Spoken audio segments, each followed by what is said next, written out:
Porque a gente tem que gravar os bastidores do break. Vocês vão se surpreender, cada uma, mas tudo bem. É CQC na certa. É CQC na certa. Pula essa parte. Mas a gente está falando de um assunto super sério, mas que, claro que todos os assuntos, como faz parte até do nosso Você Bonita, a gente tem que suavizar, né, gente? A gente está aqui para ser feliz. Então, assim, é um momento difícil de separação que você está vivendo, mas tem que pensar o lado bom. Tem que ter um lado positivo na história, não tem, Lucy? Lógico que tem. Eu acho que o lado mais positivo da história de uma separação é justamente você voltar a se valorizar. Porque muitas vezes o desgaste disso, do dia a dia de um relacionamento que não é saudável, não é bom para você, não é bom para o parceiro nem para os filhos. Para mim, assim, a separação exige coragem. Isso. Entendeu? Porque Verdade. assim, o que você quer passar para o seu filho? Entendeu? Qual é o exemplo que você quer passar? De coragem ou de covardia? Essas mães, eu vejo muito isso lá na minha clínica, lá, o que acontece. Muitas vezes os filhos reclamam dos pais quando estão separados, eles acabam tomando partido de um deles. E muitas vezes eles ficam contra as mães, porque a mãe faz o papel da coitadinha. E isso irrita profundamente. É o que a gente já falou aqui. Tem atitudes. Entendi. Não faça o papel da vítima. O papel da vítima é péssimo. É péssimo porque daí o pai pode ter sido um traste. Pode ter traído a mãe, enfim, feito barbaridades. Porém, quem mais lamuriava, quem mais reclamava era a mãe. Ai, como eu sofro, não sei o quê. Mas não tinha coragem de tomar decisões. Entendi. Para o filho, uma mãe que tem essa coragem é muito melhor do que aquela que tem a covardia. Ah, mas eu vou ficar por causa dos filhos. E fica se lamentando. Nunca é por causa dos filhos. Não venha com essa história, porque nunca é. Entendi. Essa não é história por causa de patrimônio, não é por causa de filho, não é. E na quando verdade, a pessoa não trabalha e só o marido trabalha, ela tem medo de ficar sem dinheiro, por exemplo. mas aí tá na hora de se mexer também um pouquinho, né? Porque fica naquela zona de conforto. É ruim, mas eu estou confortável aqui, entendeu? Eu vou engolir tudo que vier porque não me resta nada. Como não resta nada? Hoje em dia as mulheres vão pra rua, vai vender hot dog, vai fazer bolo, novela, torta, lá, não é? Tem que ser... Então assim... Mas, por exemplo, a Glaucia falou uma coisa, a pessoa larga às vezes o emprego, né? Isso acontece com muita gente, para tomar conta, para cuidar dos filhos, da casa, e o marido sustenta a casa, sai para trabalhar, e de repente esse casamento não dá mais certo, e ela ficou fora do mercado de trabalho e ela não consegue mais voltar. O final de uma separação, o que requer? Que você comece, primeiro, a assumir as suas responsabilidades mesmo, por você. Você não pode contar com o outro. Essa dependência já deve começar desde o início, desde o seu primeiro dia de casamento. Você tem que ter isso na cabeça. Entendi. A minha avó, ela dizia um ditado assim, que o melhor marido de uma mulher era o emprego. Não é? Porque você não pode defender, porque isso te causa aprisionamento e desculpas. Ah, eu não separo, sabe? Ele me bate, ele faz isso, mas eu não separo porque eu não tenho como sobreviver. Mentira. Vai pra rua, arregaça a manga, entendeu? Entendi. Isso vai fazer de você uma heroína. É melhor do que viver no papel da vítima. Muito você melhor. vai ter que aprender a reviver, sim, de uma outra maneira. Dependendo de você exclusivamente, né? Você falou um pouquinho antes do break, em relação à separação por morte. É o que eu te falei, ela é um pouco mais fácil de superar, assim, não a perda do ente querido, que vem a saudade e tal. Eu, por exemplo, essa semana, no dia 20, fizeram 11 anos que meu filho foi morar com Deus. Foi uma separação. Por sinal, eu li o texto que você escreveu. Terrível, né? Assim, foi uma coisa assim drástica na minha vida e tal. Mas com ela me trouxe alguns ensinamentos que eu não tinha. Porque eu também, como qualquer mãe nesse mundo, acreditava que o filho era meu. E não é. Eu acredito que o marido é meu e não é. Eu acredito que o amigo é meu e não é.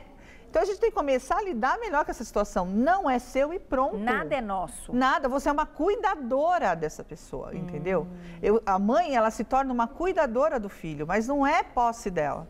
Então, quando aconteceu isso, né, comigo, foi uma separação através de morte, eu tive que começar, primeiro, esperar o tempo necessário para aquela dor amenizar. Não é que você sai de uma separação e vou mudar minha vida. Lógico que não é, porque além da separação física, a gente precisa da separação psicológica. E essa separação psicológica, ela pode durar de 6 meses a 2 anos.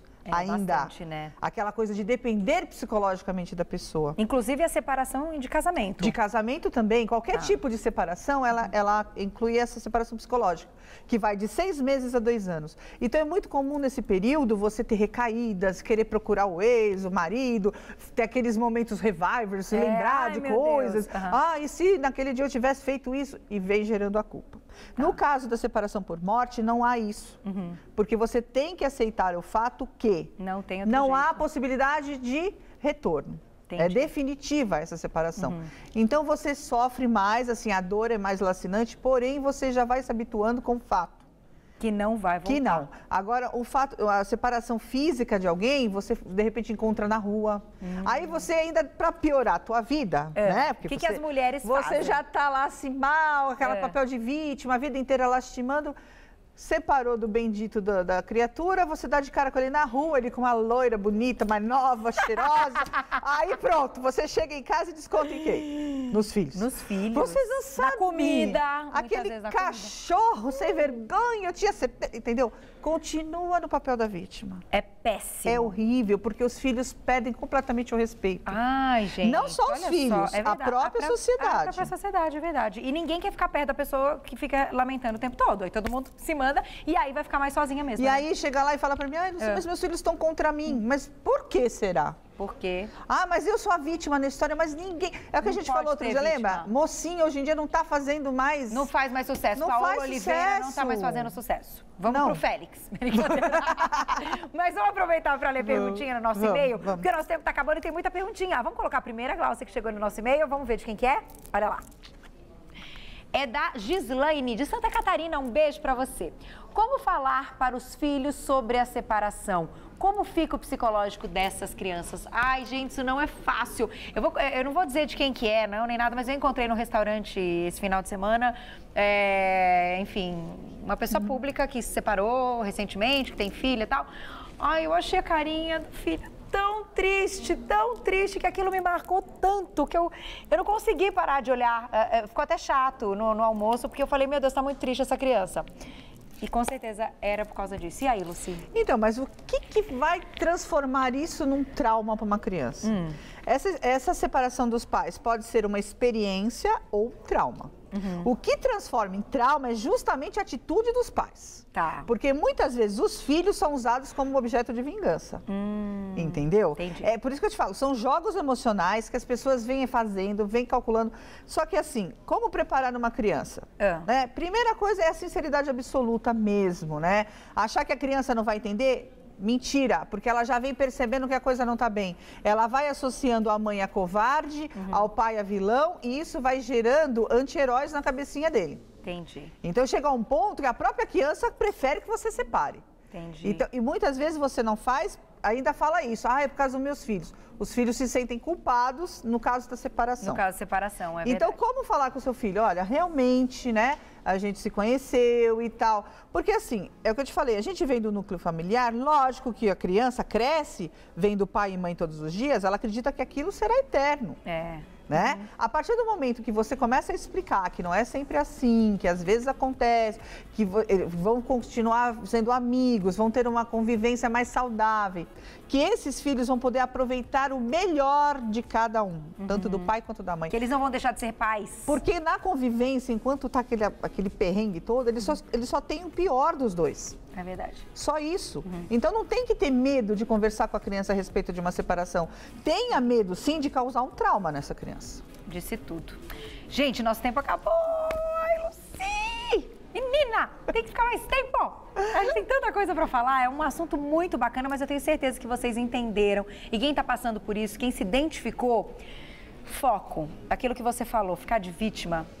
Péssimo, saia dessa, vai ser a heroína dessa história que você vai ver como o resultado vai ser muito melhor. Agora, para entrar em contato com a querida Lucy Gameiro, você pode acessar www.atitudedeviver.com.br, atitudedeviver.com.br ou no 0 operadora 11 5083 8535, 5083 8535. Carol, tenho 3 beijinhos especiais. Vai voando. Pro Rui Pena de Manaus e a esposa dele, a Magda. Querida, beijo. O primo da Freguesia do Ó. Beijo. A Ana Glória que te assiste, não perde um programa. Beijo, Aninha. E a turma do Que Bom. Ai, que legal. Beijo pra vocês. Obrigada Beijo pelo carinho, pra todo mundo. Lucy. Meu Obrigada bem, mais uma vez. Você é demais. Tenho certeza que ajudou muita gente. Essa força aí que você deu, sabe essa força? Vai ser a heroína, que é muito melhor. Tá um bom. beijo. Obrigada, Lucy. Obrigada.